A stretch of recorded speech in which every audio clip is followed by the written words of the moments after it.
Jadi yang disebut menggoreng itu, saya mancing dulu membentuk Ya, harga, setelah harga terbentuk ke atas, mulailah muncul orang terpancing, terpanjang beli. terpancing beli, saya akhirnya melepaskan barang saya. Hmm. Ya, tapi kan nggak bisa dipungkiri juga adanya kemungkinan karena udah tahu nggak dapat tiket, mumpung ada momentum Hmm. moral gitu loh Mas ya. Ya kan lebih baik bahwa saya seolah-olah Hero. hero kan, Oke. mundur Hmm. daripada toh juga saya nggak akan dapat tiket. Dalam posisi saat ini, kalau kita rasional Mas, ya, menurut saya pendisiplinan pasar. Hmm. Mau siapapun juga hentikan Hmm. spekulasi berlebihan ini. Saya menegakkan hukum. Figurnya harus figur yang memang ngerti hukum kan, Kredibel. Mas? Oke. Kredibel kan? Ini yang terjadi di Korea Selatan, Mas. Begitu Anda gigit orang karena korup, Hmm. yang digigit-gigit balik kan, Mas. Iya. Emang situ nggak korupsi? Gitu loh, Mas, dalam artian gitu ya. Terus juga ketika orang menggigit oligarkinya, Hmm. digigit sama oligarki lain. Oligarkinya juga ngomong, emang situ nggak saling gigit kan? Itu Iya. Korea Selatan Dan ini sedang terjadi juga sedang sebenarnya. terjadi menurut saya. Walaupun ini kan bahasa terangnya menurut saya sebetulnya ini api dalam sekam nih, Mas.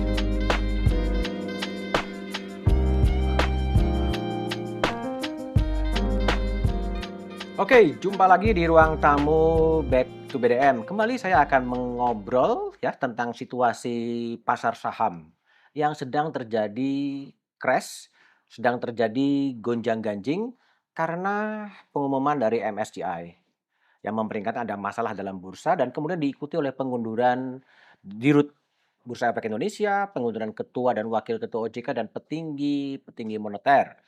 Nah, itulah tema yang saya obrolkan dengan seorang pengamat ekonomi yang cukup familiar dan cukup tajam melihat kondisi bursa dan bagaimana ke depannya itulah yang saya obrolkan dengan Yanwar Rizky. Ya, Yan, Mas. Ya, Mas. kaget nggak sih ketika pada Rabu dan Kamis itu tiba-tiba bursa trading health dan kemudian crash kemudian? Kalau terkait dengan bursanya saya enggak, karena menurut saya di Desember itu eh, naiknya terlalu tajam. Oke.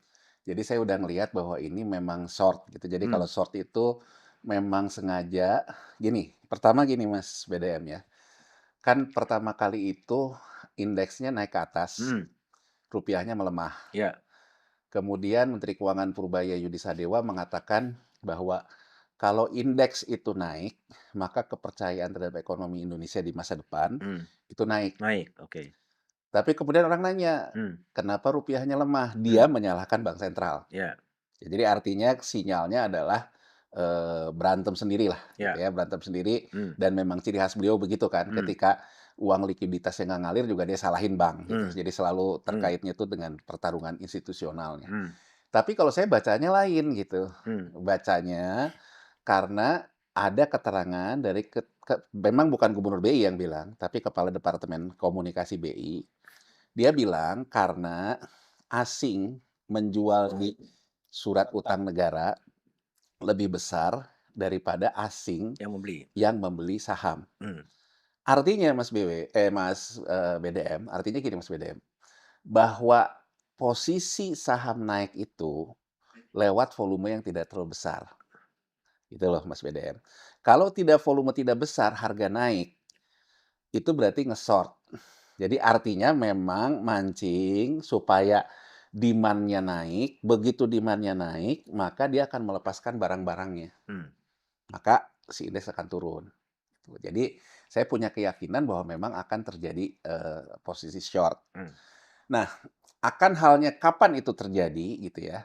Saya melihat beberapa indikator. Pertama, di bulan Desember 2025, angka short selling di Amerika Serikat, short selling yang dilakukan oleh hedge fund, kan hedge fund ini yang mengelola Hmm. fund besar di dunia ya.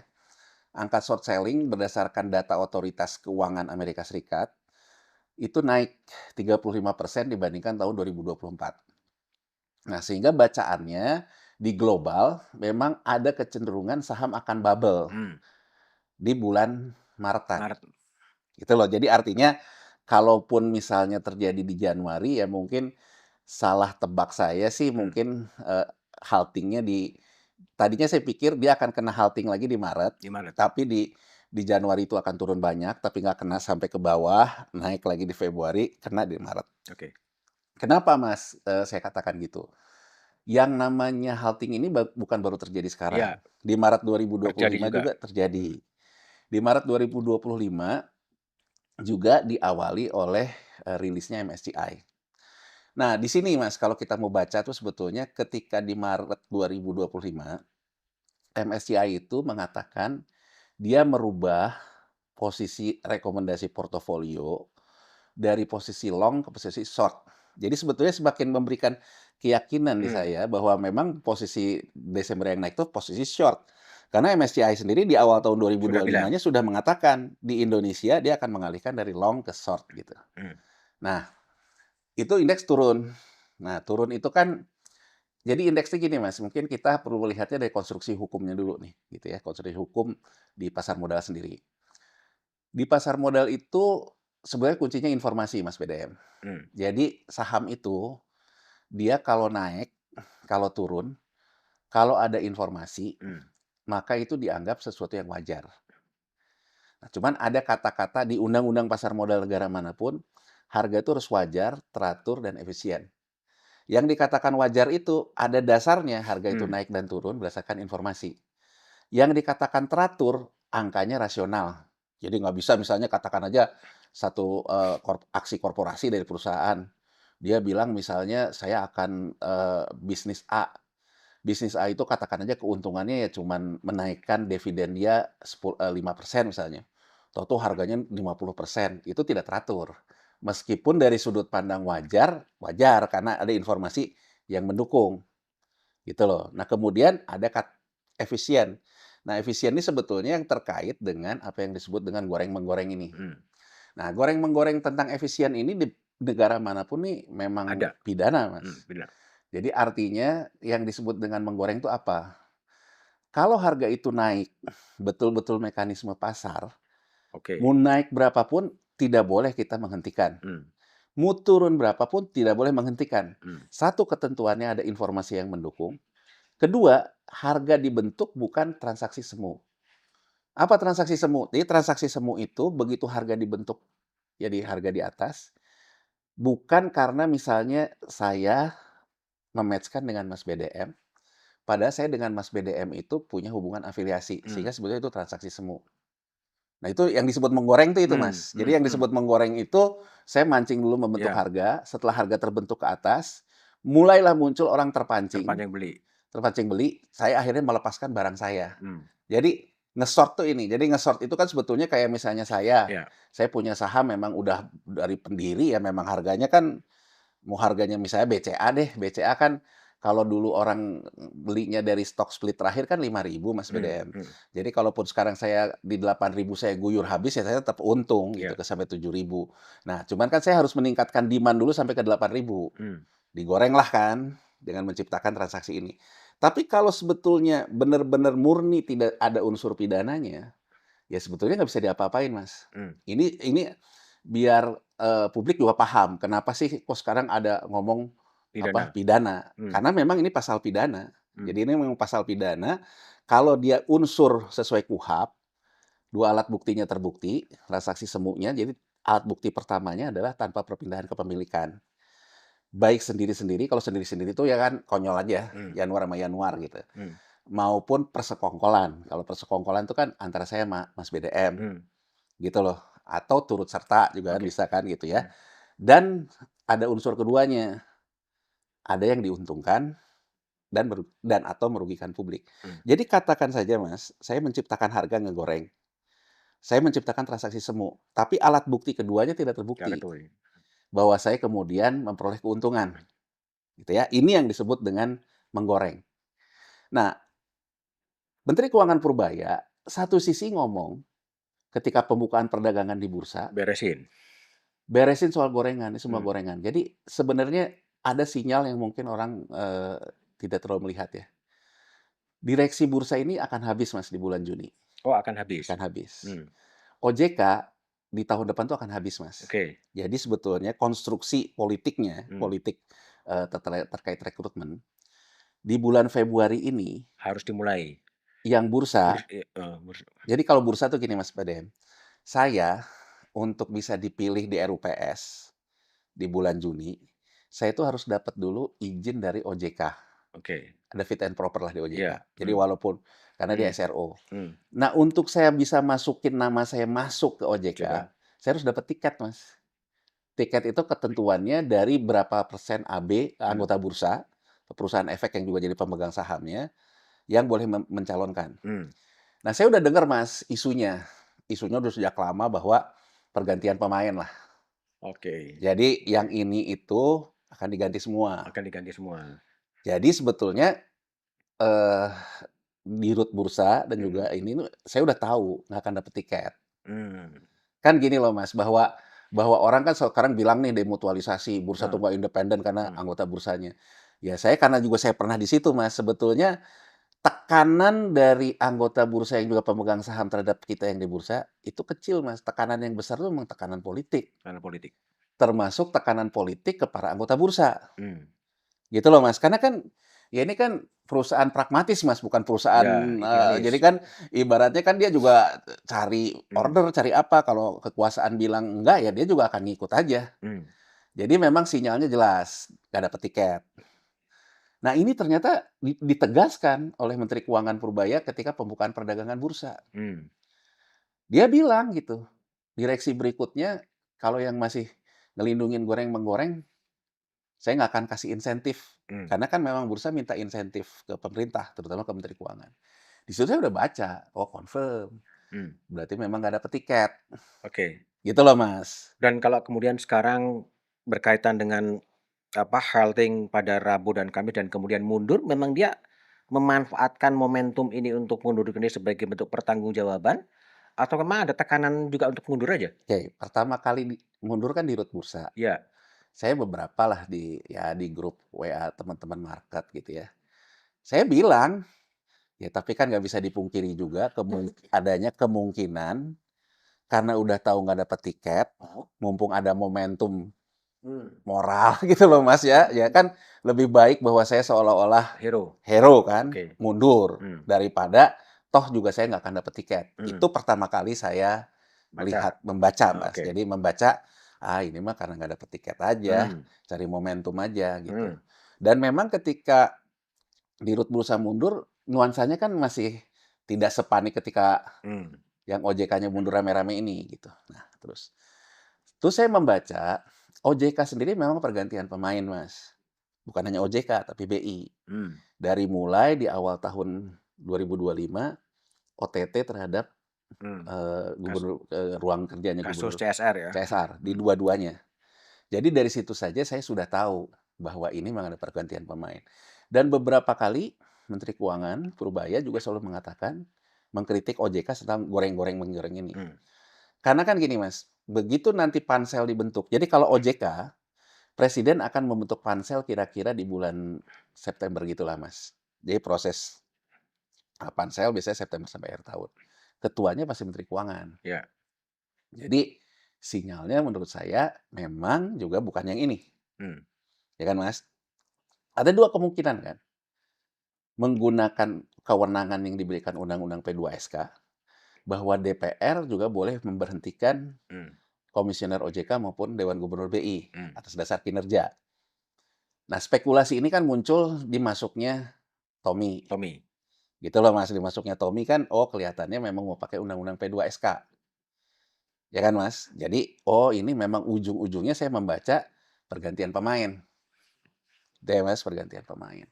Nah, ya saya yang agak sedikit surprise sih sebetulnya yang ketika, Mirsa, eee, ya ketika OJK-nya mundur, oke, gitu loh, Mas. Jadi mmm, ketika OJK-nya mundur, kemudian orang bilang katanya memang disuruh mundur, ada yang bilang juga ya mau mundur. Tapi kalau saya melihatnya gimana, Mas Badem ya, saya intinya gini, bahwa ini ada kelompok patron ya. Jadi karena saya juga lama di bursa kan, Mas.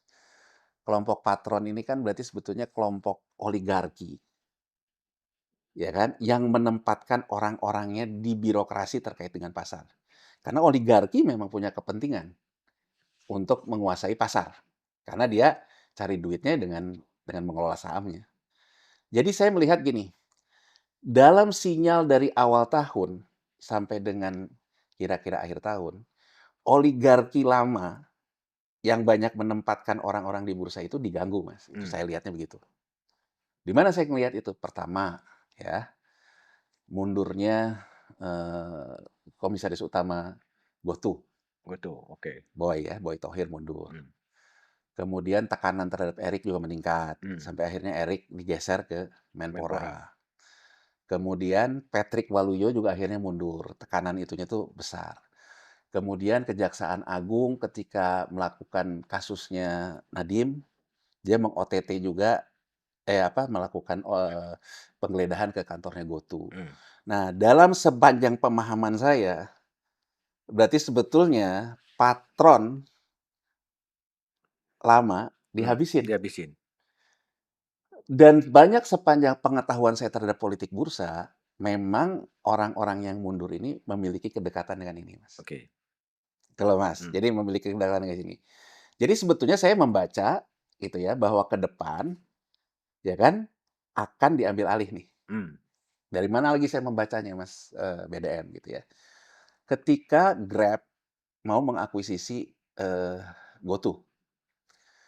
Penuh gitu kan ciri khas pemerintahan sekarang ini segala sesuatu tuh isu tuh Hmm. berkecamuk gitu ya. Ya saya bacanya tuh simpel gitu.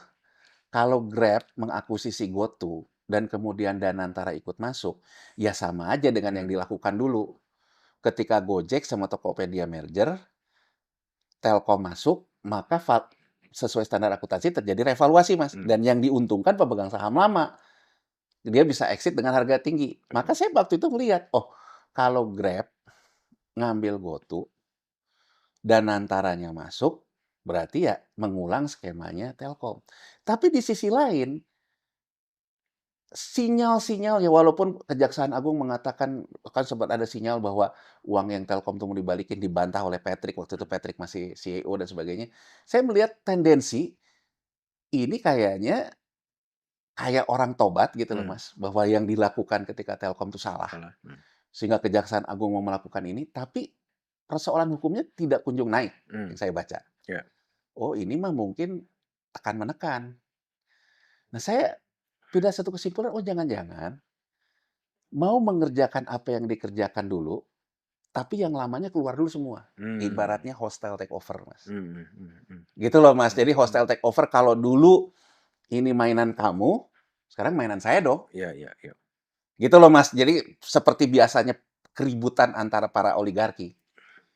Nanti juga saya ingin menjelaskan ke Mas BW sinyal tahun 97 Korea Selatan yang muncul di kita. Oke. Gitu loh, Mas. Jadi kalau kejadian yang sekarang dengan mundurnya Dirut Bursa dan petinggi OJK, karena memang kalenderial dia juga akan berganti, Iya. ya kan? Hmm. Tetapi ada kebetulan ada kejadian Rabu dan Kamis halting itu kemudian dipakai untuk mundur. Ya, jadi gini, Mas.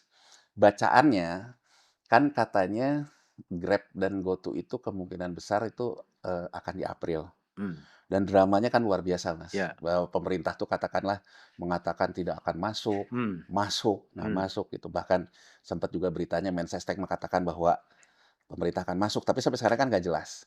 Tapi isu kasus yang saya dengar itu akan dilakukan di April. Oke.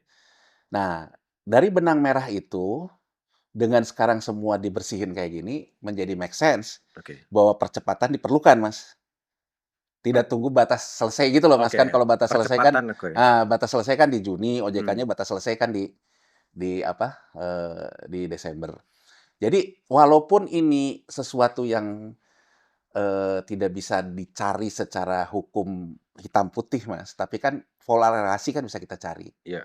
Gitu loh, Mas. Pola relasinya memang sebetulnya menurut saya antara orang-orang yang mundur ini dengan serangkaian yang saya Hmm. sampaikan tadi, itu sebetulnya ya punya pola relasi.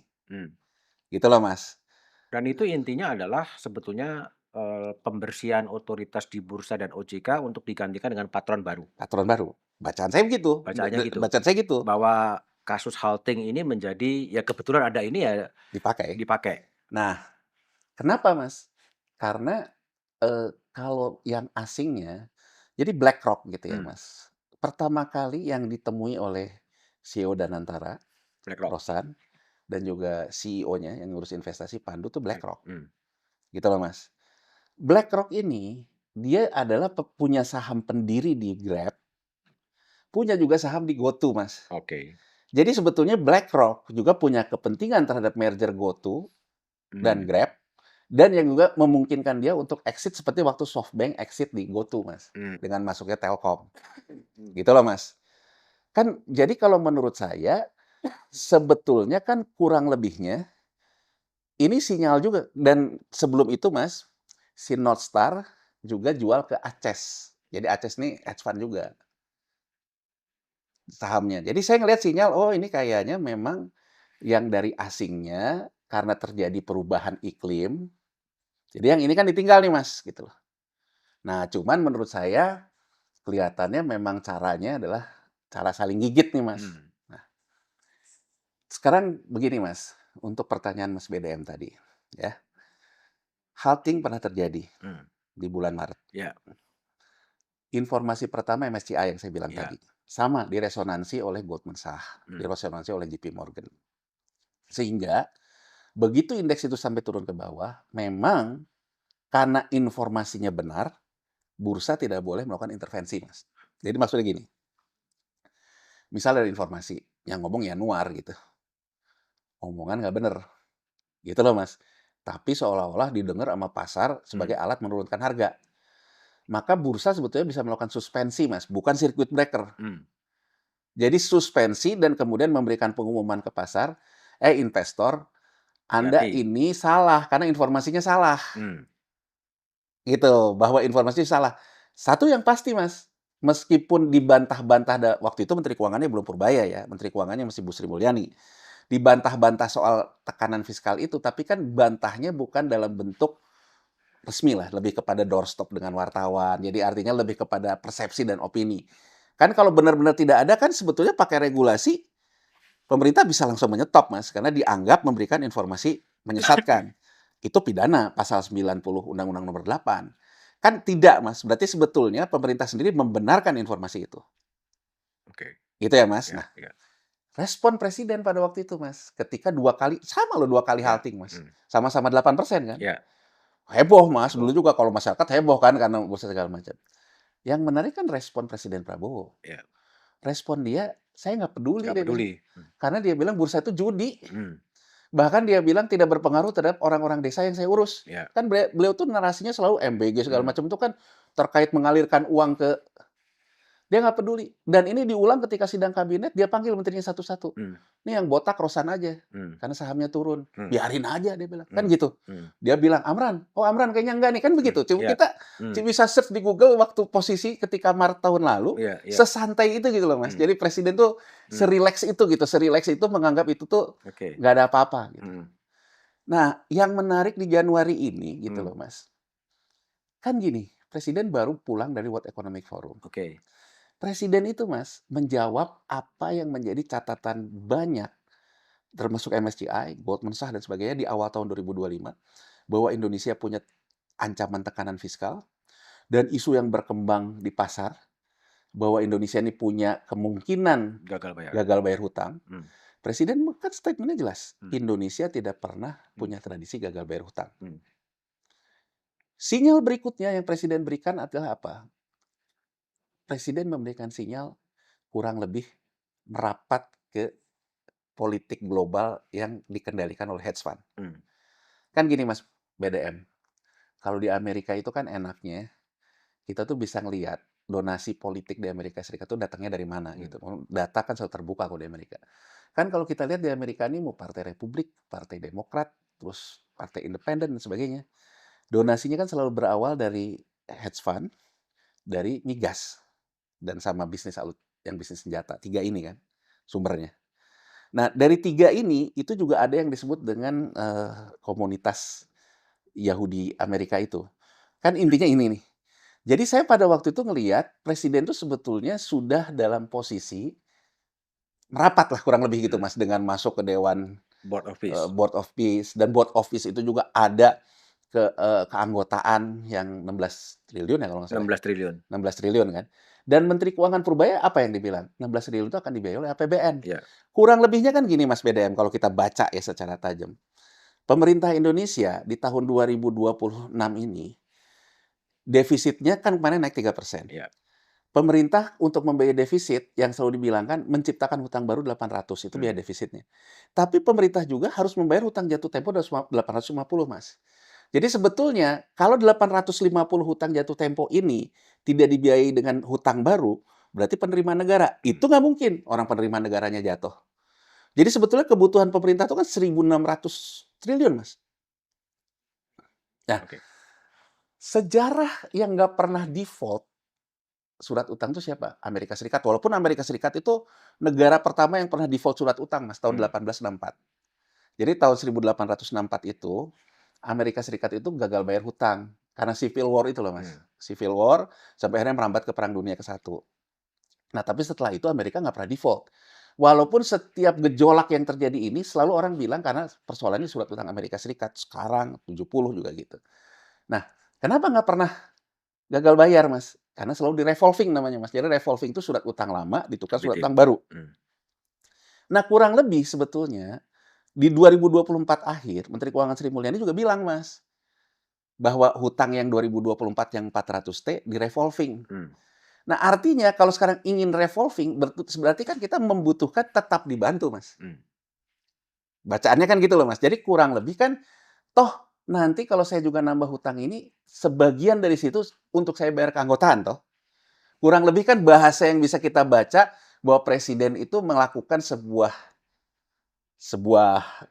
ya pendekatan yang ujung-ujungnya ya bantulah agar saya tidak gagal bayar. Toh saya juga akhirnya kan masuk ke dalam ini kan gitu. Board of Peace. Board of Peace.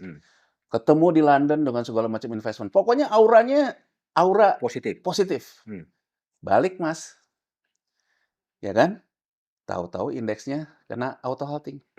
Jadi kalau saya, Mas BDM, ini bacaan ya, kalau kita nggak pernah ketemu Prabowo, gitu. Jadi artinya bacaan saya, kenapa responnya beda, Mas, dengan waktu Maret? Kalau ini, Mas, dia betul-betul merasa kayak ditampar. Ya kan, kalau Maret kan dia memang tidak ada aksi apa-apa sebelumnya dari dia.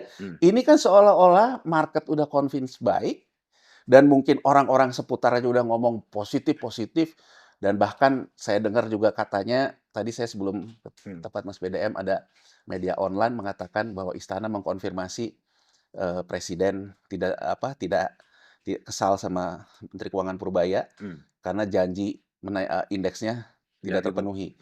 Ya kalau menurut saya kan psikologisnya gini loh Mas, satu dia baru ketemu sana, sebelum dia pulang indeksnya terus naik, dan mungkin kata Menteri Keuangan itu menunjukkan optimisme, mungkin kan bacaannya, oh berarti saya didukung dong.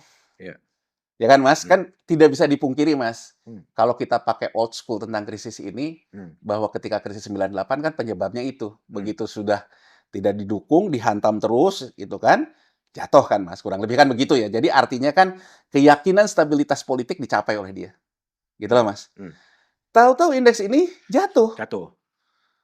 Dia pasti yang dimarahin kan, kalau sekarang mau marahin MSCI dan segalanya, dia juga bingung kan Mas, mau marahin siapa kan nggak tahu. Pasti kan yang ditanya pertama orang yang bertanggung jawab di situ. Ya kan Mas? Jawabannya apa? Ya OJK. Ya bursa. Nah, menurut saya ini Mas, yang menimbulkan situasi berbeda. Karena presiden kurang lebih itu baru merasa bahwa semuanya udah selesai. Tahu-tahu dihantam kayak gini. Ya dia merasa tertampar Mas. Beda betul dengan situasi di Maret 2025. Nah, dalam posisi kayak gini, kalau yang saya baca,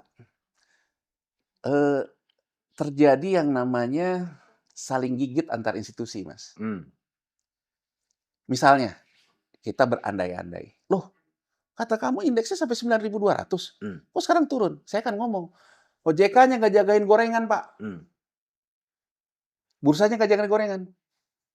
Kita berandai-andai nih, Mas. Bukan ini kan berandai. Kan yang akan terjadi, panggil tuh OJK. Panggil tuh bursa. Jawabannya tidak memuaskan mungkin. Kemudian juga mendapatkan masukan penegakan hukum di bursa memang lemah, goreng-menggoreng. Ya akhirnya menurut saya, entah akhirnya merasa tanggung jawab mundur sendiri atau disuruh mundur, kita nggak tahu gitu. Iya, Tapi iya. menurut saya, yang terjadi kalau saya membayangkan imajinasi itu seperti itu, Mas. Oke, oke. Ya kan presiden tuh baru merasa semuanya everything is okay, Hmm, tahu-tahu terhantam, dia nanya ke orang sekitarnya, mungkin hmm, yang ditanya pertama katanya segini, "Oh karena digoreng, siapa yang tanggung jawab terhadap goreng-menggoreng? hmm, OJK Pak, sama bursa." hmm, Begitu ditanya mungkin memang juga, ya saya gini Mas, saya tidak orang per orang. hmm, Tapi saya memang merasa bahwa OJK gagal membangun institusi hukum. hmm, Kenapa Mas BDM saya ingin mengatakan institusi hukum ini Mas BDM? OJK itu otoritas hukum Mas. hmm. Oleh undang-undangnya itu diberikan hak penyidikan Mas. Ya, Jadi ukuran OJK yang kredibel itu OJK seperti saatnya kita melihat bagaimana kita melihat polisi dan Kejaksaan Agung melakukan penindakan hukum gitu loh Mas. hmm, Nah semenjak OJK pertama berdiri sampai sekarang ini nyaris tak terdengar. Bahkan menurut saya lebih buruk ketika era dulu Bapak Pam LK. hmm, Gitu loh Mas. oke. Nah jadi menurut saya dalam posisi kayak gitu dilaporkan juga fungsi hukumnya tidak bekerja. Ya kan Mas? Ya menurut saya wajar Hmm, kalau misalnya secara moral pemimpinnya harus bertanggung jawab moral. hmm. Perkara itu disuruh Mundur mundur atau mundur. atau itu hal lain. Hmm, Tapi saya dalam posisi yang jelas secara substansinya, Mas, bukan urusan orang per orang. ya, Kan orang per orang mah tadi kita sudah reka-reka, kalau ini ya. hubungannya terkait Hmm, dengan patronnya dan sebagainya. Tapi terkait dengan fungsi tupoksinya, memang menurut saya bermasalah, Mas. oke. Januar, kalau konstruksinya adalah tertampar Hmm, atau ditampar hmm. setelah halting 2 hari berturut-turut, siapa yang menampar sebetulnya? Nah, ini menarik nih, Mas. Heeh, Ini ada yang disebut di bursa itu game bermain dalam kecemasan, Mas. game bermain dalam kecemasan. Jadi gini, saya nih, kita bicarakan dulu biasa dalam bursa. Bursa ini terus ke bawah. Siapa yang dipancing? Hmm, Yang dipancing itu sebenarnya hmm, dana stabilisasi. Sama kayak gini deh gampangnya, Mas. Saya naikin rupiah sampai ke 17.000. Saya mancing siapa? Mancing BI. hmm. Agar BI melepaskan Lepas falasnya, falasnya. sehingga saya dapat falas. Jadi kan kalau saya misalnya dari 15.000 dan 16.400 Mas BDM. Saya naikin nih ke 17.000 nih. BI pengen turun ke 16.600. BI akan mengeluarkan stok falas US dollarnya ke pasar dengan langsung jual 16.600. Kan saya untung, Mas. Gitu loh. Jadi artinya bahwa kecemasan yang saya ciptakan ke 17.000 itu Berhasil. berhasil memancing BI. Hmm, Dalam permainan menari dalam kecemasan ini, patut kita duga, gitu loh Mas, patut kita duga bahwa indeks yang dibawa turun ini memang memancing dana stabilitas. hmm, Dan ini terkonfirmasi dalam paket relaksasi yang dikatakan oleh Menteri Koordinator Airlangga ketika hmm. ketemu Presiden, Presiden menyetujui Pensiun ya? dana pensiun, dana BPJS, dana asuransi menaikkan alokasi dari 8 ke 20. Hmm, Menurut saya, Mas, bicara untuk presiden setuju ini hmm, untuk ke bursa, kalau kita nge-refer hmm. statement dia yang tidak peduli terhadap bursa Bursa. waktu itu, Hmm, kalau tanpa kecemasan kayaknya sulit, Mas. hmm, Sulit gitu. Jadi artinya kurang lebihnya gitu ya, presiden dalam posisi yang sudah cemas dengan wah bercampur baur dengan soal politik segala macam gitu loh, Mas. Begitu ditawarkan ini Pak jalan keluarnya. harus jalan keluarnya begini, dia jadi setuju kan, Mas? Hmm, Ya kan? Ya udah deh gitu. hmm. Karena kalau ngelihat tendensinya tahun lalu dia tidak peduli. Nggak peduli. Mau jatuh kayak mau apa kayak. Hmm, Tapi hmm. karena sekarang kontraksinya tuh wah kemana-mana mungkin bisa ke politik, bisa ke mana-mana, ya dia mungkin at all cost juga, Mas. Oke. Sehingga ya patut diduga ada yang berkepentingan terhadap keluarnya dana ini. Hmm, Gitu ya, Mas. Itu satu kalau kita mau petakan. Kedua, kemudian yang ditawarkan lagi apa? Demutualisasi bursa. hmm, Demutualisasi bursa itu si bursanya menjadi perusahaan publik, Mas. Demutualisasi bursa, yang sudah melakukan demutualisasi bursa itu Hong Kong Stock Exchange, Singapore Exchange. Nah, saya karena dulu juga waktu saya di bursa pernah masuk tim demutualisasi. Demutualisasi ini isu lama, Mas. Ini sebenarnya termasuk dalam paket LOI IMF. hmm. Jadi LOI IMF itu independensi BI, memisahkan OJK, termasuk juga Demutualisasi. demutualisasi.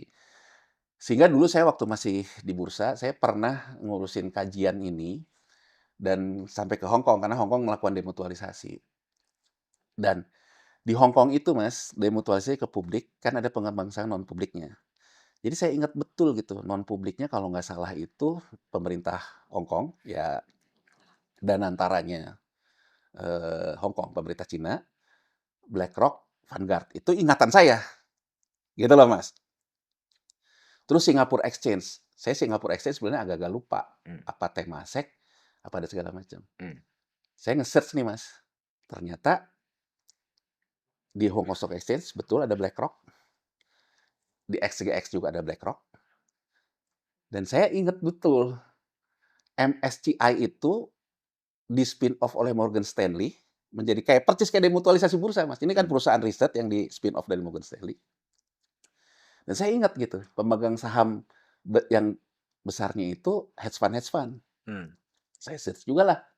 Jadi saya ingin membangun gini loh, Mas. Kalau MSCI boleh bertanya siapa pemegang saham nomini di balik saham-saham emiten kita, rasanya sah dong kalau Kita saya juga juga tanya. bertanya MSCI sendiri siapa pemegang sahamnya. Jadi saya ingin jadi kan sekarang tuh membangun narasi gini loh Mas, seolah-olah tuh kita asing ini membongkar kejahatan pasar modal. Itu Mas, tanpa dibongkar asing juga udah tahu Mang bursa kita isinya gorengan.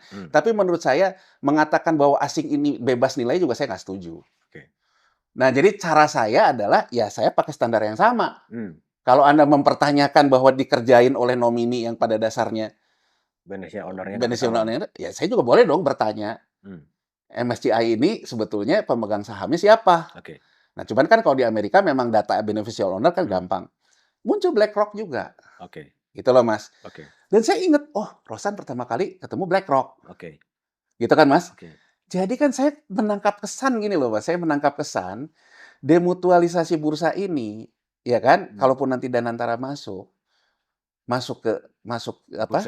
masuk bursa, masuk BlackRock, kan saya tuh gini loh, Mas, mohon maaf nih. Saya nggak pernah nuduh orang gitu. Tapi kan gini loh Mas, saya tuh orang yang menganggap bahwa kredibilitas dibentuk oleh independensi.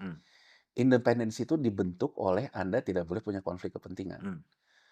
Sehingga saya tuh memandang ini Mas, kalau misalnya Rosan, latar belakangnya adalah orang yang senang jual beli perusahaan, bawa IPO, bawa segala macam.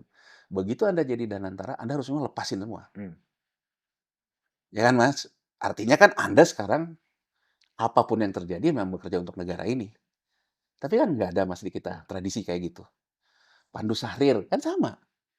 Jadi kan saya menangkap kesan, oh jangan-jangan ini sih ujung-ujungnya sama kayak dia dalam bisnis lamanya. Benerin satu perusahaan, dibawa IPO, ditawarin, ya nanti dapat fee lah atau dapat saham lah segala macam. Kan saya ngeliatnya kan kayak gitu. Jadi loh, kok ibaratnya gini loh Mas, persoalannya tentang market conduct, persoalannya tentang penegakan hukum, kok isunya tentang demutualisasi. Menurut saya agak nggak nyambung loh Mas. Iya, iya. Gitu loh Mas, karena menurut saya kalau terkait dengan penegakan hukum, penguatan OJK bukan penguatan bursa Mas. Karena otoritasnya OJK. Katakanlah bursanya tidak independen. Saya ambil contoh Mas. Di masa lalu kan saya kan di bursa Mas.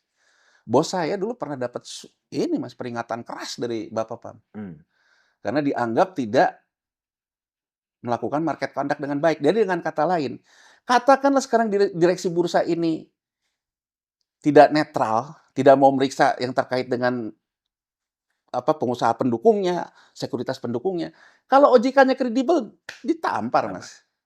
Jadi menurut saya, kalau isunya adalah penguatan hukum, ya sama aja gini loh, Mas. Mungkin Mas BDM juga ingat.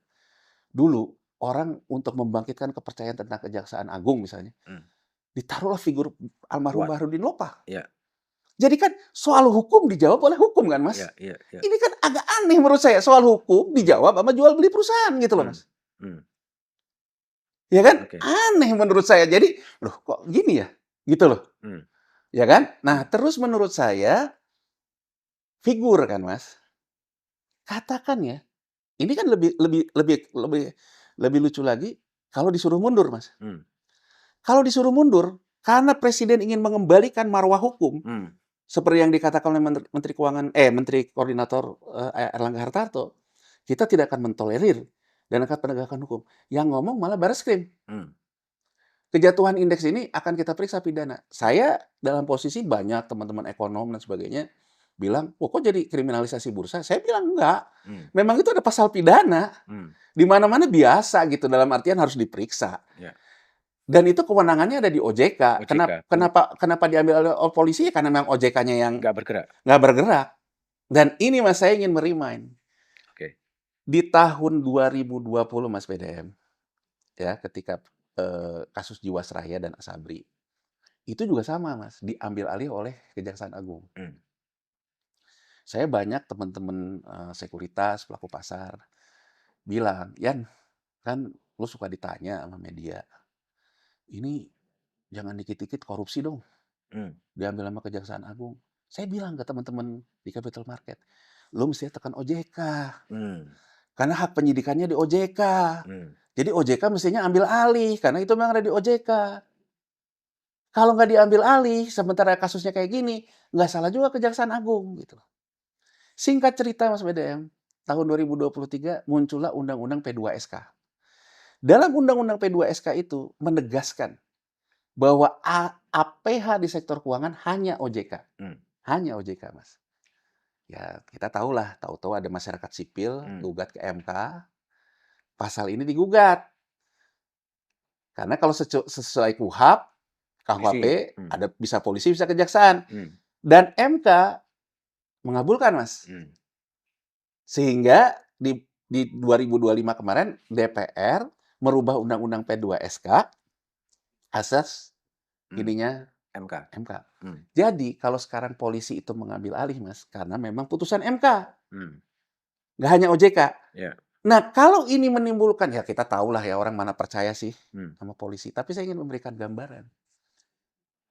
Ketua OJK pertama, Mulyaman Hadad, dia merealisasikan kewenangan yang diberikan oleh Undang-Undang tentang penyidik pegawai negeri sipil ini dengan membuat MOU dengan Kapolri Sutarman. Orang boleh cek di webnya OJK. Jadi artinya OJK sendiri yang memulai, Mas.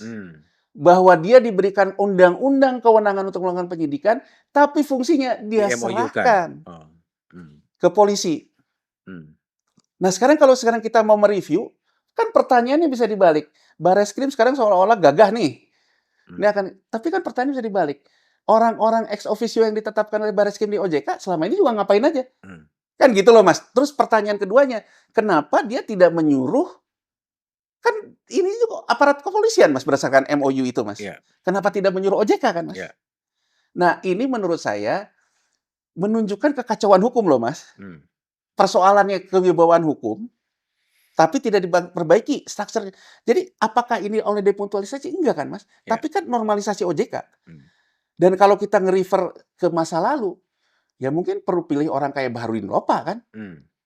Ya kan, apalagi kalau disuruh mundur. Artinya kan pemerintah dan DPR udah siap, Mas. Langsung aja kedaruratan, pakai Undang-Undang P2SK, fit and proper, orang yang ditaruh memang orang yang punya kemampuan litigasi. Dan mohon maaf ya, kalau Pak Mahendra Siregar kan memang bukan orang yang punya kemampuan litigasi, Mas. Gitu. Ini kan memang harus orang ya figur-figur kayak Baharudin Lopa yang memang direspek juga sebagai penegak hukum kan. Kan kepercayaan harus dibangun di situ. Okay. Tapi saya jadi bertanya-tanya gini loh, Mas. Begitu ininya semua mundur, akhirnya pakai mekanisme ADART-nya OJK kan, memilih salah satu di antara mereka. Lah, kalau ini tanggung jawab institusional kan satu paket, Mas. Makanya saya lihat, Mas, makanya pasar pun responnya negatif hari ini. Karena Anda ngomongin tentang kewibawaan hukum, tapi Anda tidak menyelesaikan persoalan hukumnya, Anda malah juga seolah-olah kepancing. Dan gini loh, Mas, kayak nantang-nantang kan. Saya lihat ya dikirim sama beberapa media gitu. Saya lihat dalam jumpa pers kemarin, kata Rosan dan Nantara akan siap besok masuk ke pasar, ke semua kelas aset. Jadi udah nggak ngelihat lagi fundamental, dibeli semuanya, Mas. Lah saya ngelihatnya, ya ini mah kalau gitu bener-bener, kan salah satu saham bisa saham lu sendiri kan, kurang lebih kan gitu loh, Mas. Dalam artian gitu ya, Mas. Jadi artinya kan isu governance mengikuti, Mas, BDM. Ya kan? Kedua, kalau sekarang saya jadi bandar gede, bener nih. Kan Pandu bilang, oh kita confidence, berapapun kita beli. Saya jadi bandar, emang lu punya duit? Saya kepret aja sampai hari ini kan, ke bawah kan. Ya kan? Jadi sampai sekarang itu posisinya minus 5,37. Iya. Jadi menurut saya, nantang-nantangin itu, Mmm. ini loh Mas, Alan Greenspan ya, itu dikenang orang yang bisa menggerakkan pasar berdasarkan statement-nya, Alan Greenspan. Makanya dia jadi gubernur The Fed tuh yang sampai 4 periode tuh dia. Mmm. Mohon maaf ya, saya menilai Purbaya dan juga Pandu dan juga Rosan, Alan Greenspan wannabe gitu loh Mas. Jadi Mmm. pengen kayak Alan Greenspan gitu loh. Jadi Mmm. artinya Mmm. Purbaya misalnya Mendikte begitu pasar. Purbaya kita bisa masuk. Kita optimis kok. Nih, saya masukin injeksi likuiditas. Saya kan ingin menunjukkan gini loh, kalau saya optimis, kamu pada optimis dong. Mmm. Gitu loh Mas. Kan tapi kan orang mau mikir, Mmm. deh 200 dia uang beredar, semut ngelawan apa? Kan gitu loh Mas. Mmm. Makanya akhirnya gagal sendiri kan Mas. Ya kan, walaupun terus dia ngomongin bankirnya yang salah dan sebagainya. Tapi kan dari perspektif itu, kalau Alan Greenspan begitu dia ngomong, saya akan bilang bahwa suku bunga nanti bulan depan gini. Tahu-tahu di market gerak. Karena kan dia memang punya kapasitas juga, Mas. Punya modalnya untuk jadi bandar. Kan jadi bandar itu kan Anda harus punya isu Iya, dan harus liquid, punya modal kan. iya. Jadi ini main-main isu, Nggak punya tapi modal. nggak punya modal. Sama diulang kemarin, Mas. Berapapun saya beli. Mmm. Kayak orang terus mikir kan, emang Danantara punya duit berapa? Mmm. Ya kan? Terus orang mikir lagi. Terus kalau misalnya BPJS yang paling banyak uang itu kan BPJS Ketenagakerjaan, Mas. Kalau BPJS Ketenagakerjaan dipaksa untuk beli at all level hari ini, berarti BPJS Ketenagakerjaan akan melepaskan surat utang negara yang dia pegang. Kan Mmm. akan krisis lagi, Mas, ke surat utangnya. Mmm. Jadi kan akhirnya apa yang terjadi hari ini, bener-bener, Mas, ayo, mana katanya mau dibeli at all level gitu. Jadi menurut saya antara kombinasi nih, Mmm. antara mendungangi kecemasan untuk kepentingan-kepentingan yang ada, sama pasar juga memanfaatkan, oh kepancing nih. Mmm. Kalau kepancing, ayo terus gitu ke bawah. Iya, iya. Nah itu bacaan dari sudut pandang teknikalnya Mas. Tapi saya ingin menggambarkan gini Mas BDM. Saya rasa Pak Presiden, ya, saya pernah ngomong juga Mas ketika sebelum pemilu 2024. Jadi Korea Selatan Mas. Mmm. Korea Selatan itu ketika Kim Yung Sam terpilih, dia menghajar Roh Tae-woo sama Chun Duk-hwan. Menjadi kehebohan kan karena ditangkap soal korupsi. Bukan hanya Chun Duk-hwan dan Roh Tae-woo, tapi Chaebol, Cebol. pendukung Roh Tae-woo sama Chun Duk-hwan juga disikat sama dia. Ya Mas ya. Nggak lama CNN membongkar anaknya Kim Yung Sam juga korupsi. Mmm. Ya Mas ya. Saya ingin menggambarkan apa? Korea Selatan pada waktu itu saling gigit di elitnya. Mmm. Kekuasaan menggigit kekuasaan sebelumnya, oligarki pendukung kekuasaan baru menggigit oligarki pendukung yang lama. Berantem sendiri. Mmm. Ya Mas ya. Nah, tiba pada tahun 97 masih pede gitu. Ini kan masih ya kayak kita sekarang lah masih ngerasa nggak ada apa-apa, ya kan? Meningkatkanlah alokasi yang namanya dana jaminan sosial kalau di kita BPJS, dana pensiun dan asuransi untuk menopang pasar. Percis kayak gitu. Mmm. Gitu loh, Mas. Tahun 98 kena krismon, harga sahamnya jatuh, won jatuh, PHK terjadi. Yang terjadi apa? Orang mau klaim dana pensiun, orang mau klaim dana PHK, nggak Nggak bisa jadi. ditarik. Mmm. Ini yang mengakibatkan krisis ini jadi krisis politik di Korea Korea Selatan. Selatan. Ya kayak kita juga, Iya. ya kan? Karena kelas menengahnya ngerasa gini, mau cebol lama, cebol baru, cuman manfaatin uang saya, gitu loh Iya, Mas. iya, iya, iya. Yang ujung-ujungnya saya kena dampaknya. Makanya kan di Korea Selatan pada itu sangat dikenal gerakan yang dipimpin oleh kampus, shareholder activism itu Mas. Jadi gerakan aktivis berbasis pemegang saham. Mmm. Sehingga kan mereka punya punya perlawanan kelas menengah melawan caibolnya. Mmm. Tapi kita perlu akui Mas, dibandingkan reformasi kita 98 yang nggak jelas arahnya, Mmm. mereka lebih jelas Mas. Lebih jelas? Dan apakah bursa Korea Selatan melakukan demutualisasi? Tidak. Tidak. Kemudian dia mengatur apa Mas? Mengatur terobosan-terobosan hukum. Dan menurut saya Mas, kalau kita mau bercermin ingin mendisiplinkan pasar, ada contoh lain loh, Korea Selatan. Penguatannya di otoritas, bukan Mmm. di bursa. Oke. Nah, Oke. pada waktu itu Mas, pasal-pasal pidana yang saya bilang tadi, menggoreng, ini insider, mereka tegas ke benchmark kayak di Amerika Serikat. Bahwa yang namanya otoritas diwajibkan melakukan gelar perkara publik. Jadi sekarang Mas BDM, kalau kita masuk ke websitenya SEC, cari litigation release, kita mau kasus apa aja bisa belajar Mas. Mmm, Dijelaskan gitu bahwa ini pemeriksaannya Pak. Jadi saya ingin menggambarkan penegakan hukum itu biasa. iya Gitu loh Mas. Nah, iya. Korsel menerapkan itu. Kemudian Korsel menerapkan yang namanya pasal pengganti pengadilan Mas, out of court Out settlement. of Dan settlement. ini yang dianggap sebagai terobosan hukum. Korsel kemudian membentuk pengadilan khusus tapi ad hoc di pasar keuangan yang intinya adalah pidana pengganti. Jadi artinya kalau orang kena pasal goreng saham, manipulasi pasar, orang kena pasal insider trading, ya kan? Mmm, Diselesaikannya di peradilan ad Pengadilan hoc, ad hoc. Mmm, disuruh ganti, Mas. Kalau nggak bisa ganti ke court, mmm, jadi pidana. mmm, Persis kayak Amerika, Mas. Cuman kalau di Amerika Serikat, si SEC yang melakukan, Mas. Jadi SEC itu, saya SEC, saya bilang ke Mas BDM, saya udah temu nih 2 alat buktinya. Kamu mau pakai pasal denda atau mau pakai ke court? mmm, Kalau kamu menyanggah temuan saya, kita ketemu di pengadilan. mmm, Itu yang terjadi dengan Madoff. mmm, Kan kita masih ingat iya Madoff yang kemudian. iya, Karena Madoff bukan tidak terima, dendanya begitu besar dia mmm, nggak sanggup.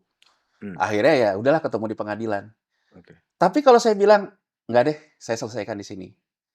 Nanti kerugian publik berapa plus denda, saya harus bayar. iya, Nah, Korea Selatan menyadari, Mas, kalau kayak gitu di negara dia bisa 86 kayak kita kan, oh, Mas, dalam mmm, artian gitu ya. Tinggal kasih aja kayak isu-isu kita tentang pajak. Dia menyadari. mmm, Maka dia membuatlah peradilan ad hoc yang isinya dari hakim-hakim ad hoc mmm, dan itu dituntut keterbukaannya.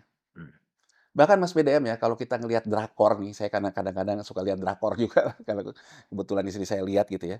Kalau drakor yang terkait dengan politik itu selalu ada ngomong, saya terkena terkait dengan saham saya. mmm, Itu menjadi reform culture loh, Mas. mmm, Bahwa yang namanya saham itu memang enforcement. Itu jadi reform oke culture di Korea Selatan setelah 98 gitu. oke. Jadi Nah, kalau sebentar saya potong dulu ya, kalau kalau memang tadi mengelaborasikan apa ya, mandok dan lain sebagainya, apakah solusi itu yang ditawarkan Januar untuk dalam kasus sekarang sebetulnya? kalau saya ya, Mas. Peradilan khusus itu, yang Kalau saya out of court settlement, ya, jadi kalau saya gini, Mas. Saya merasa ya, memberikan insentif ke pasar garamin air laut. garamin air laut? Kenapa? Satu, Mas, alasan saya. Mmm, Gaya pandu, gaya purbaya, injeksi likuiditas, gaya pandu, saya beli berapa aja. mmm, Sok jagoan buat saya, Mas. mmm, Kayak yang punya aja. mmm, Wong kita aja sekarang defisit aja sampai 3%, mmm, realistis lah. mmm, Berikanlah informasi kepada presiden maupun masyarakat tuh mengakui bahwa kita sedang bermasalah, Mas. Dibandingkan kita seolah-olah nggak ada apa-apa, Pak.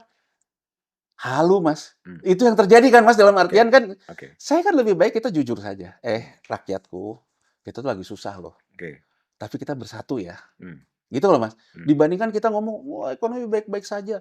Itu yang nyinyir itu, mmm, ditunggangi asing buat apa gitu loh, Mas. iya, Terus begitu ini Purbaya menyalahkan bank sentral buat apa? mmm, Jadi saya ingin menggambarkan hati-hati loh, Korea Selatan pernah memasuki episode ini, mmm, saling gigit, akhirnya kegigit pantat sendiri gitu loh, Mas, mmm, maksud saya gitu loh. dan Kan sekarang sedang terjadi juga kan saling sedang gigit itu? terjadi, menurut saya sekarang tampak sekali, Mas, jelas. Mmm, mmm, Bahwa antara patron oligarki mendukungnya juga menggigit patron lama, ya mmm, mungkin yang belum terjadi puncaknya seperti yang dikatakan almarhum Bang Faisal. Bang iya, Faisal kan pernah mengatakan mmm, bahwa di 2026 Jokowi sama Prabowo kemungkinan pecah kongsi pecah kan. kongsi, Sehingga menurut Bang Faisal, ya kan ada juga sekarang banyak iya viral tuh, viral, ya kan. Menurut Bang Faisal, ya menurut saya, ya memang yang itu belum ada, Mas. mmm, Tapi kan bahwa orang digigit-digigit ini kan kelihatan, Mas. oke Nah, jadi kalau saya, Mas, gini loh, Mas. Poin saya sederhana, Mas. Amerika Serikat. oke, Amerika Serikat tuh ketika krisis 2008, dia mengatasi spiral efeknya gimana, Mas? Maksudnya spiral efek tuh gini loh, Mas. Crash, agar tidak terus berkelanjutan jadi crash, menciptakan kepercayaan ada pasar, otoritas yang bekerja, Mas. mmm, Bukan dengan istilah-istilah intervensi-intervensi. mmm, oke Apa yang dilakukan? Semua diperiksa, termasuk Madoff, termasuk segala mmm, macam. Penegakan hukum. oke, Jadi, kurang lebih kan gini, Mas. US SEC, mmm, kemarin saya biarin deh likuiditas ini. Walaupun saya tahu kalau saya periksa pasti ada nih yang melanggar. mmm, Tapi karena tidak menciptakan Oke. peristiwa, saya nggak apa-apa. Tapi begitu itu menciptakan peristiwa, penegakan hukum, pendisiplinan pasar. Hmm. Yang terjadi apa, Mas? Likuiditas berkurang, Hmm. Tapi sehat. tapi sehat. Oke. Jadi saya ingin mengatakan, dalam posisi saat ini, kalau kita rasional, Mas, ya, menurut saya pendisiplinan pasar. Hmm. Mau siapapun juga, hentikan Hmm. spekulasi berlebihan ini. Saya menegakkan hukum. Figurnya harus figur yang memang ngerti hukum kan, Mas? Kredibel. Oke. Kredibel kan? Hmm. Jadi ketika dia melakukan penegakan hukum pun, yang berlaku, gini loh Mas, kita tidak bisa membuat semua orang senang. Hmm. Tapi katakanlah Mas BDM tukang goreng. Tapi kalau saya dianggap Mas BDM itu orang yang bukan pemain, Mas BDM kan respect sama saya, meskipun Hmm. tidak senang sama saya, Hmm. Mas. Hmm. Kan artinya, Hmm. Presiden kan harus mencari figur itu, Mas. Oke. Figur yang direspek, bahkan oleh orang yang tidak senang kepada dia. Hmm. Artinya apa kriterianya? Memang kapasitas litigasinya ada, kemampuan mencari alat buktinya ada. Kedua, memang independen. Oke. Ya sama halnya dulu kita membangkitkan kepercayaan lewat Pak Baharudin Lopa kan, Prof. Hmm.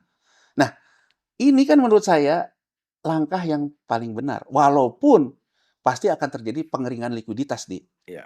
di bursa. Tapi kan menurut saya begitu nanti dibenahi kan akan balik sendiri. Oke. Nah, jadi kalau saya, Mas, saya menawarkan mitigasi resikonya itu sebetulnya penegakan hukum. Penegakan hukum. Daripada sok ngerasa bandar. Oke. Oke. Gitu loh, Mas. Jadi Oke. penegakan hukum. Oke, sebelum ke situ, Yanuar. Ini gini, tadi kan Yanuar bercerita soal bagaimana pidato Presiden di Davos, Hmm. ya, yang mengatakan tidak pernah sejarah Indonesia default dan lain sebagainya, Hmm. kan, lalu di Inggris dan lain sebagainya, kan kira-kira gitu. Hmm. Lalu kemudian MSCI, Hmm. ini kan awal mulanya kan pengumuman MSCI. Ya. Ini kan sebetulnya about timing saja. Hmm. Kapan dia mau mengumumkan? Hmm. Ini kan kelihatannya ada apa ya, ada korelasi atau disengaja ketika Presiden berpidato di Davos begini, tiba-tiba MSCI ngeluarin aja ini. Hmm. Dan kemudian jatuhlah pasar. Hmm. Ini ada kausalitas nggak sih sebenarnya? Ada. Oke. Jadi gini Mas BDM ya. Pertama ya, pasal 90. Hmm. Kalau informasinya salah, Hmm. menyesatkan, MSCI kena pidana. Oke. MSCI. Hmm.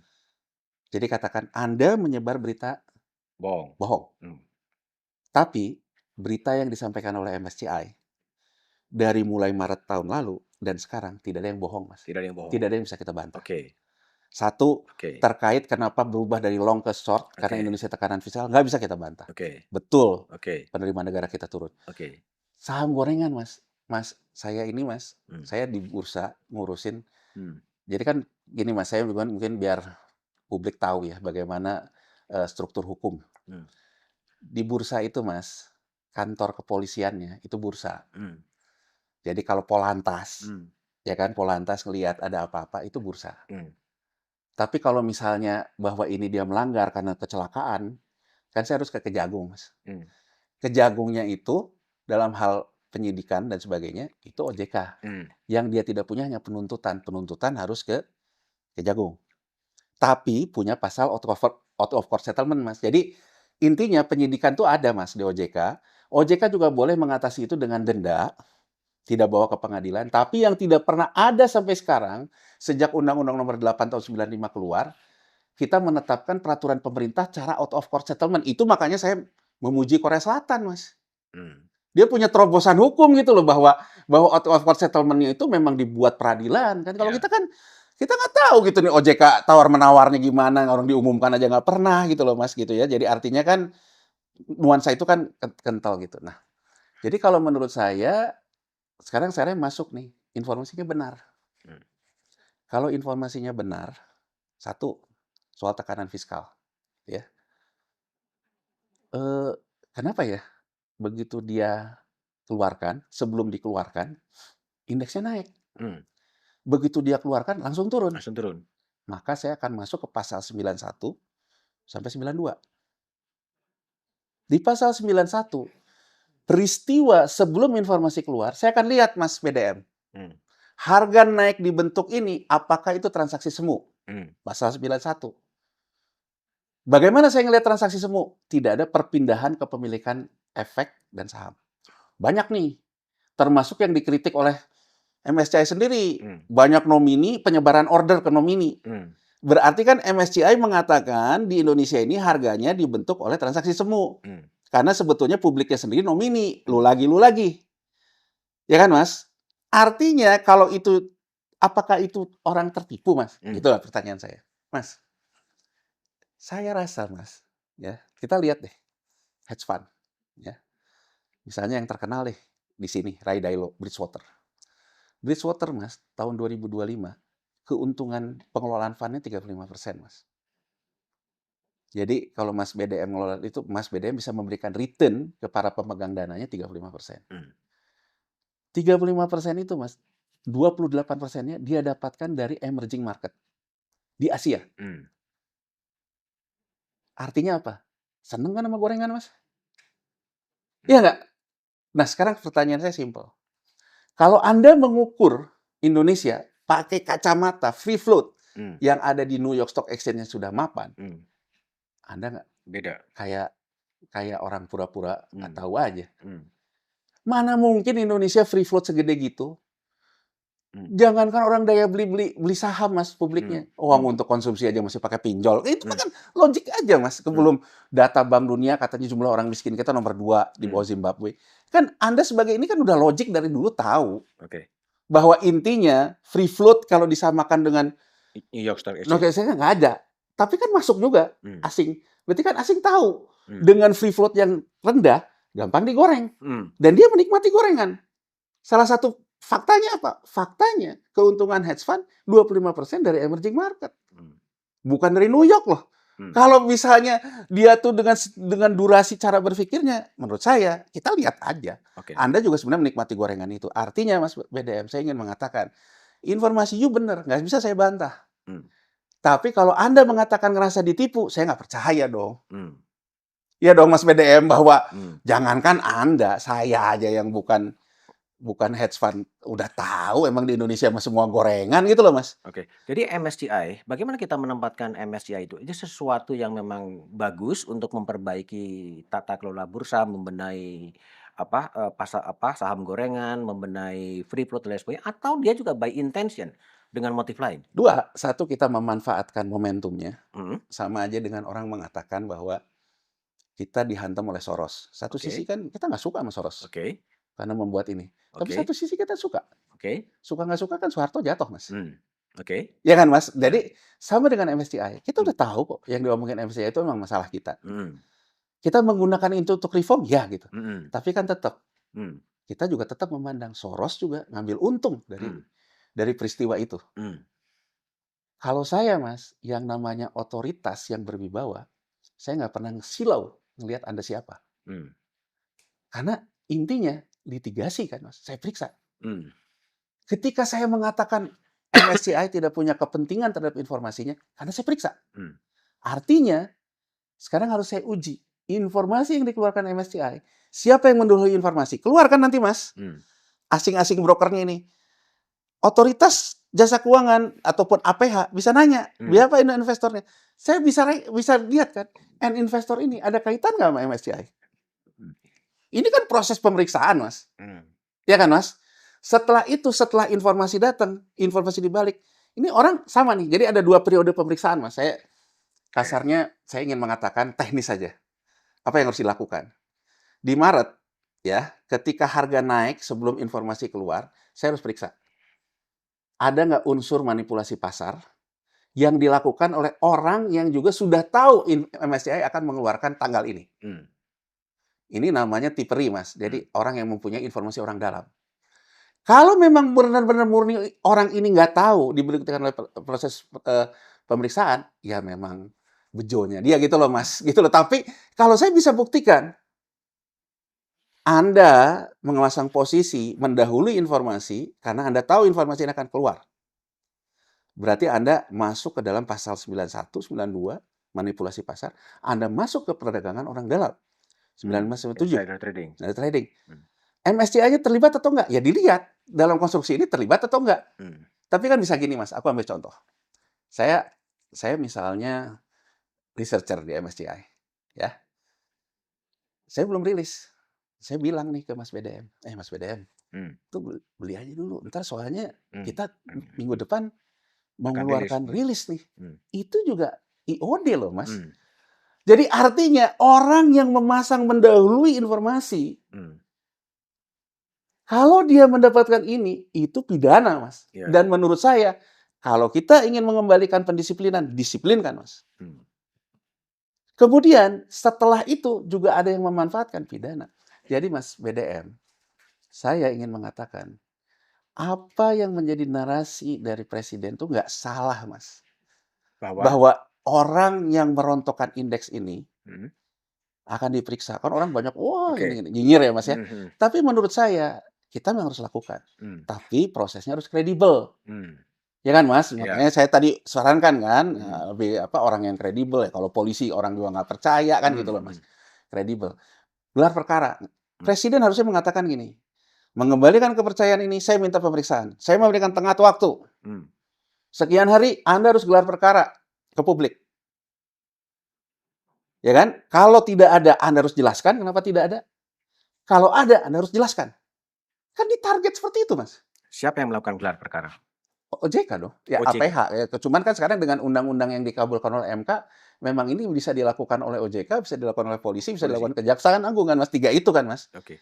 Ya sekarang tinggal tergantung presiden percaya yang mana kan gitu loh, Mas kan kalau itu. Tapi menurut saya untuk membangun kepercayaan pasar, harusnya presiden mengembalikan ke OJK dan kemudian mencari figur yang memang bisa diterima ya, Mas. Dalam artian dalam hal penanganan hukumnya bisa diterima gitu ya, seperti figur Pak Lopa ya. Jadi artinya dia diberikan target seperti itu, dia nanti melakukan gelar perkara.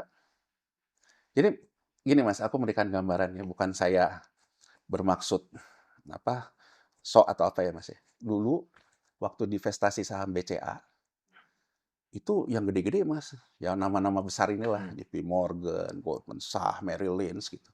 Sehingga dulu muncul kesan masa digoreng saham BCA. Ngegoreng saham BCA itu modalnya gede. Yang melakukan juga orang-orang ini. Tapi pada waktu itu kita masih euforia reformasi, Mas. Saya dulu di bursa, karena ini kerjaan saya. Tekanan, dan salah satu tekanannya adalah tulisan Pak Kwik di Kompas halaman 1. Gitu loh. Pak Kwik sebetulnya mengutarakan seperti yang saya utarakan ini. Kan aneh, kata Pak Kwik. Ketika sebelum divestasi, harganya dari ke sini, seolah-olah mengatur harga divestasi. Pak Kwik menulis gitu. Tapi karena suasana pada waktu itu masih suasana reformasi, ya kan, ya Rapim pasar modal mengatakan periksa. Kemudian argumentasinya, transaksinya banyak Pak. Ketua, segini. Ya periksa, dia bilang. Ya kan Mas, jadi saya ingin menunjukkan Mas, intensi itu harus datang dari pimpinan gitu loh Mas. Periksa. Saya yang meriksa nih Mas, meriksa banyak segala macam. Dan ketemu, ada unsurnya. Ya kan Mas? Apa yang dilakukan? Bapepam, gelar perkara Mas. Depan media, ini ditemukan ini. Walaupun Mas, ini dipotong di tengah-tengah oleh pendekatan politik ya. Jadi artinya, saya hanya ingin mengatakan, masa era OJK lebih buruk dari era saat itu Mas. Tapi jangan-jangan mungkin karena situasi kita memang sudah berlalu reformasi ini Mas. Jadi menurut saya sih harusnya media dan masyarakat sipil sebetulnya memanfaatkan apa yang disebut MSCI ini bukan juga terlalu membesar-besarkan MSCI, tapi mendorong apa yang diutarakan MSCI ini untuk dilakukannya upaya penegakan hukum gitu loh Mas. Jadi dimanfaatkan, jadi tinggal siapa menunggangi siapa Mas. Nah, perkara nanti kalau terbukti MSCI juga terlibat, ya menurut saya kewibawaannya di situ. Jadi memang langkah sekarang ini adalah bagaimana apa yang terjadi itu diperiksa secara menyeluruh agar ketahuan apa yang terjadi oleh satu tim khusus ya. Ya, yang kredibel. Yang kredibel. Iya. Yang itu mungkin tidak ada sekarang. Iya, sekarang kan dikasihin ke polisi, Mas. Polisi. Sementara orang nggak percaya sama polisi. Iya, makanya. Dan mohon maaf nih, saya sendiri mengatakan, kurang apa polisi? Orang di ex officio juga yang saya bilang Ya, MOU. di kejaksaan. Di OJK juga dari polisi gitu loh, Mas. Ya kan? Tapi siapa? Kalau memang katakanlah harus ada tim yang menyelidiki ini, membuka gelar perkara sehingga perkaranya jelas, sementara polisinya relatif kurang dipercaya, apakah perlu ada langkah yang di luar hukum, yang perlu dibentuk tim khusus untuk menyelidiki kenapa terjadinya kehancuran saham pada Rabu dan Kamis? Saya ngerti arah pertanyaan Mas BDM. Karena ini situasinya mendesak, ya mungkin dibentuk oleh pemerintah, membentuk tim ad hoc soal ini, yang mungkin ada unsur kejaksaan, ada unsur polisi, dan ada unsur masyarakat sipil kan, ya kan Mas? Dan betul-betul kredibel. Jadi artinya presiden mengatakan bahwa lakukan penyelidikan terhadap ini, Hmm. saya yakin Mas, begitu itu dilakukan akan ada sentimen negatif dari asing. Dia rame-rame keluar. Luar, oke. Tapi buat apa kita menahan sesuatu yang juga sebetulnya dia lagi ngegoreng gitu loh, Mas. Hmm. Kan ini sikap, Mas. Hmm. Tinggal bagaimana kepala negara membangun musuh bersama Hmm. dengan bangsanya. Ini sikap kita. Oke. Sikap kita, pendisiplinan ini perlu kita lakukan agar tidak merembet kemana-mana. Oke. Kan kalau ngomongnya bener, ngomongnya tanpa kepentingan, masa sih Mas orang nggak nerima? Apalagi yang menangani juga kredibel. Hmm. Ya kan Mas? Jadi artinya begitu nanti ditemukan, ya setelah kita normalisasi, kan akan balik lagi. Hmm. Kalau asing juga ramai-ramai keluar gara-gara kita melakukan tindakan itu, saya kan jawab, loh bukannya kemarin lagi nurunin indeks Anda nggak percaya sama hukum kita. Hmm. Giliran saya normalisasi hukum, kenapa Anda lari? Kan Hmm. kurang lebih gitu loh Mas. Ya kan, jadi saya melihat bahwa confidence harus didasarkan oleh sesuatu yang benar, sesuatu yang memang kita ingin membenahi masalah. Oke. Bukan karena kita juga akhirnya menari dalam kecemasan kan. Jadi gini loh Mas, kurang lebih itu gini, saya tahu nih, ini ada copet nih. Hmm. Daripada saya ini, saya ikut nyopet aja. Kan kurang lebih gitu loh Mas. Ya, ya, ya. Jangan sampai ada kesan, kita lihat ada copet, bukannya kita membasmi copet itu, tapi kita ikut nyopet gitu. Nah. Itu sih. Jadi kalau saya Mas BDM, yang menurut saya ya, karena dunia juga penuh ketidakpastian, kita juga mau ngambil apa sih dalam posisi kayak gini? Hmm. Garamin air laut gitu Hmm. ya. Kalaupun ini juga akhirnya kayak hari ini gitu. Hmm. Terus bener-bener malah jadi malu sendiri kan Mas? Hmm.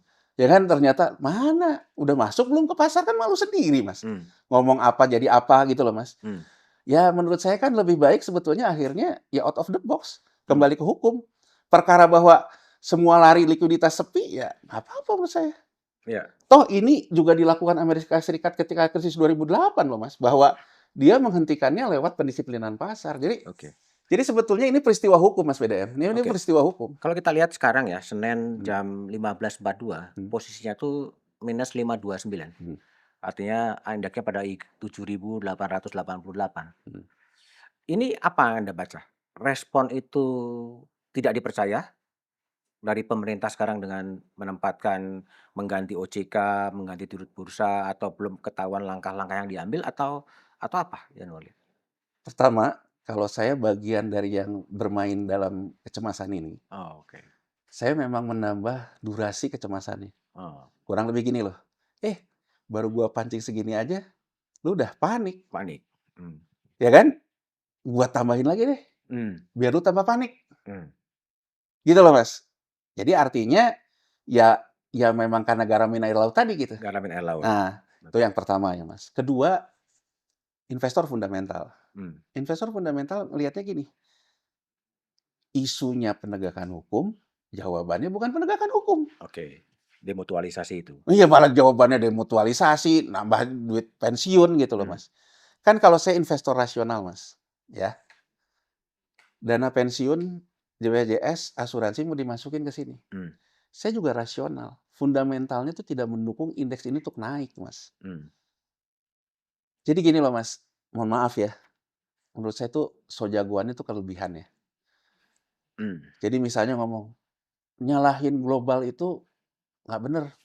Yang ada tuh salah urus ekonomi. Kurang lebih kan mau nyalahin yang lama. Saya kan simpel aja, Mas. Katakanlah saya. Anggap aja saya menggantikan Menteri Keuangan deh, Sri Mulyani gitu. Saya ngomong saya deh, daripada ngomong Pak Purbaya, saya deh. Saya nggak setuju sama Bu Sri Mulyani di masa lalu. Tapi Mas, ibaratnya saya sekarang megang ini, yang harus saya lakukan pertama apa? Negara ini tidak jatuh kan Mas. Warisan buruk dia harus saya mitigasi kan Mas. Terlepas saya tidak setuju sama dia di masa lalu. Untuk apa kita bicara masa lalu, tapi pada ujung-ujungnya kita tidak mengatasi. Yang ujung-ujungnya jatuh juga. Jadi kalau saya, terlepas apapun, ya warisan buruk ini harus saya mitigasi. Agar tidak jadi masalah buat bangsa ini. Jadi kalau saya kan lebih baik sebetulnya tidak terlalu banyak omong dulu, atasinlah. Yang menurut saya itu buruk, begitu situasinya sudah normal, baru saya ngomong Mas. Mereverse kebijakan. Ini kan akhirnya seolah-olah nge-reverse kebijakan, ininya tidak teratasi, contoh nyatanya apa? Duit 75T yang udah dimasukin ditarik lagi gara-gara nggak bisa ngatasin defisit. Itu kan menurut saya bingung sendiri, Mas, gitu. Jadi, loh kok bingung sendiri gitu loh. Mmm, Iya kan, Mas? Jadi artinya kan, ya saya banyak yang ditanya terutama teman-teman yang pakai ideologi ya. Ini kan kesempatan kita menghantam neoliberal. mmm, Setuju, Mas.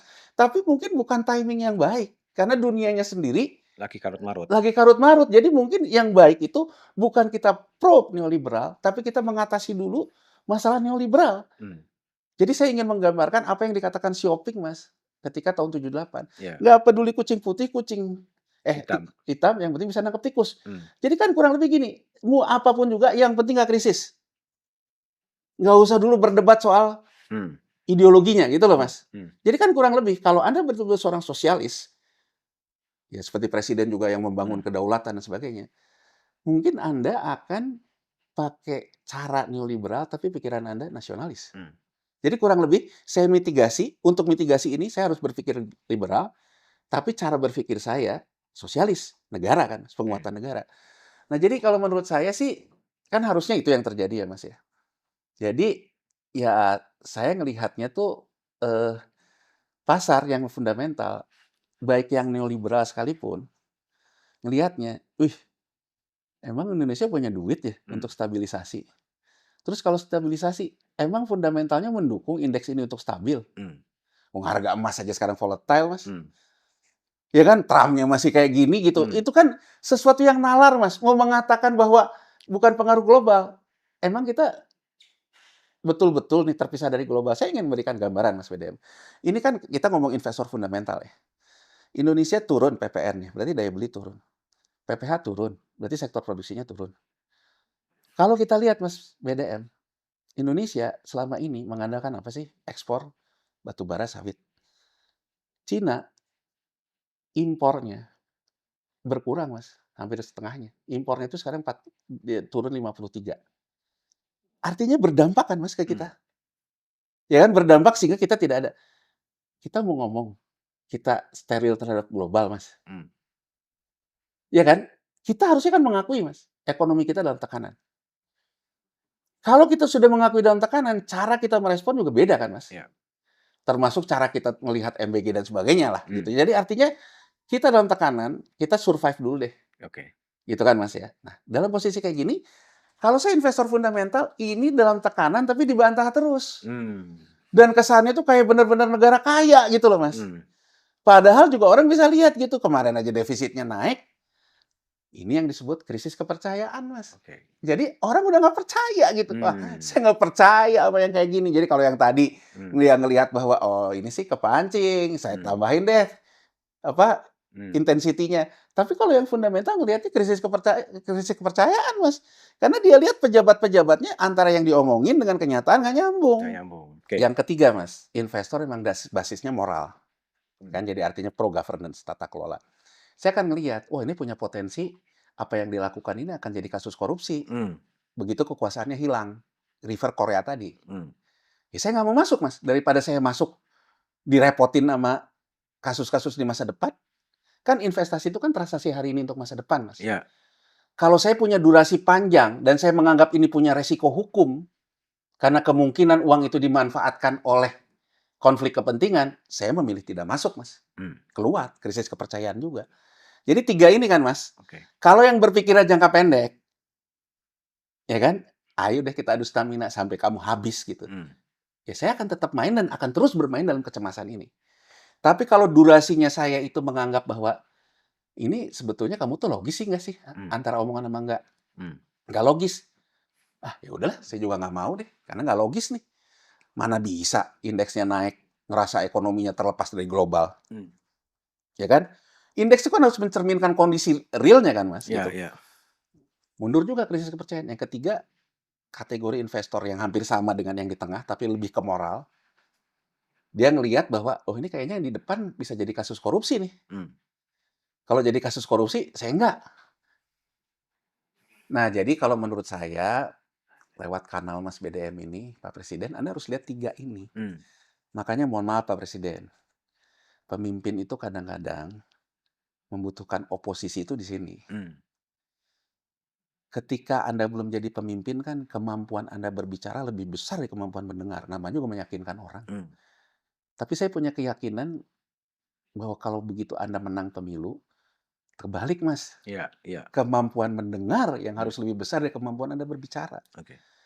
Sama juga saya misalnya di dunia saya mungkin orang tanya, "Wah lu banyak omong, kalau lu juga besok Mmm, menjabat juga akan berubah." Menurut saya, mmm, Anda harus pahami, mmm, ketika saya sekarang di luar, memang saya berbicara, memang mmm, tidak punya kekuasaan. mmm, Tapi begitu saya punya kekuasaan, saya memang harus lebih banyak mendengar, mendengar. dan saya juga harus punya menghitung omongan saya itu jangan menimbulkan kontroversi kan, Mas. Oke. Ini juga sekaligus kritik saya ke Pak Purbaya nih. Mmm, Gitu loh, bahwa bahwa Anda tuh sekarang bukan lagi dalam posisi mmm, pengamat atau analis gitu loh, Mas. Anda mmm, harus menempatkan posisi. sebagai Menteri Keuangan. Sebagai Menteri Keuangan terus terukur dan Mmm, bahkan Anda harus mendengar semua orang, mmm, termasuk yang kontra terhadap Anda. mmm, Kalau yang kontra dibilang bego aja tuh ekonominya, kan buat apa, Mas? mmm, Bahkan terang-terangan Anda ngomong bank sentral salah, mmm, buat apa menurut mmm, saya gitu. Karena mmm, Anda tuh posisinya lain. Kalau kita ngomong kayak gini, Mas, emang nggak ada ngaruhnya, emang kita nggak berkuasa, Mas. mmm, mmm, Tugas kita kan memang seperti itu.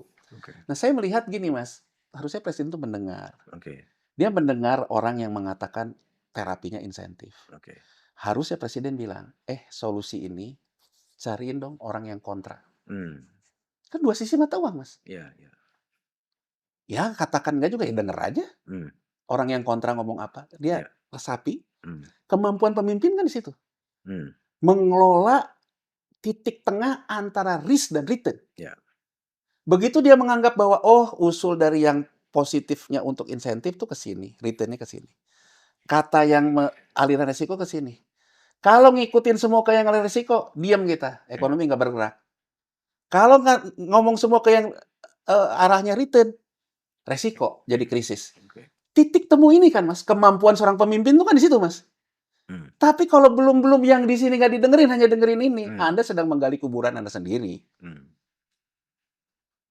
oke. Gitu loh Mas, bahkan saya dengar yang sekarang lagi beredar, yang disebut-sebut katanya tokoh yang dianggap tokoh oposisi, Oposisi, dan sekarang mengatakan akan oposisi terhadap orang yang berbeda terhadap orang yang kebijakan. berbeda terhadap kedaulatan. Kan pertanyaannya kedaulatan siapa Mas? Mmm, Kedaulatan pemerintah yang berkuasa apa mmm, kedaulatan bangsa ini? Kan mmm, kita harus clear juga, Mas. Dalam iya, artian, saya misalnya mengatakan bahwa gini-gini, terus dia ngomong, "Antek asing," apanya yang antek asing gitu loh, Mas, mmm, maksud saya gitu loh.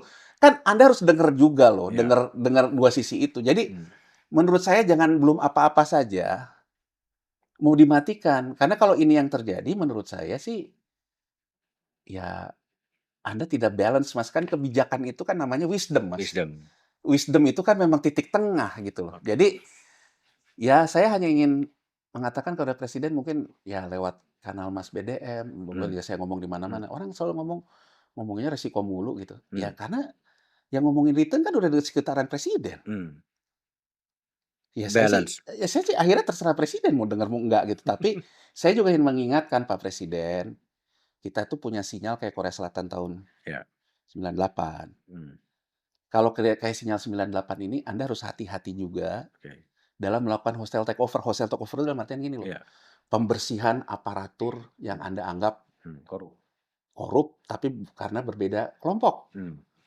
Ya kan Mas? Hati-hati loh. mmm, Karena mungkin nanti yang disakit hati ini akan menggigit orang Anda karena korup juga gitu loh Mas. iya, Kan ini yang terjadi di Korea Selatan Mas. Begitu Anda gigit orang karena korup, mmm, yang digigit, gigit balik kan Mas. iya, Emang situ nggak korupsi? Gitu loh Mas dalam artian gitu ya. Terus juga ketika orang menggigit oligarkinya, mmm, digigit sama oligarki lain. Oligarkinya juga ngomong, "Emang situ enggak saling gigit kan?" Itu iya, Korea Selatan dan ini sedang terjadi juga sedang terjadi menurut saya. Walaupun ini kan bahasa terangnya menurut saya sebetulnya ini api dalam sekam nih, Mas. Kelihatan banget ada api dalam sekam, memang terjadi hostile takeover yang ah. sebetulnya korbannya bisa rakyat kebanyakan gitu. Oke, Yanuar Rizky, terima kasih ya. Oke, teman-teman, itulah obrolan saya dengan Yanuar Rizky soal fenomena goreng-menggoreng saham dan trading health yang terjadi di Bursa Efek Indonesia pada Rabu dan Kamis. Sampai Senin hari ini juga pasar belum sepenuhnya pulih. Semoga saja apa yang dikatakan oleh Yanuar juga menjadi informasi pembanding yang diterima oleh Presiden Prabowo Subianto bahwa ada saran dan langkah-langkah yang perlu dikerjakan, yaitu adalah otoritas penegakan hukum dengan penegakan hukum yang memang relatif yang harus dipercaya oleh publik dan menempatkan orang-orang yang memang bisa diterima pasar, independensi dan integritasnya sangat bisa teruji. Sampai jumpa di ruang tamu Back to BDM berikutnya. Siapapun yang ingin berkomentar, ingin menanggapi Yanuarsi, kanal ini tetap terbuka. Bye.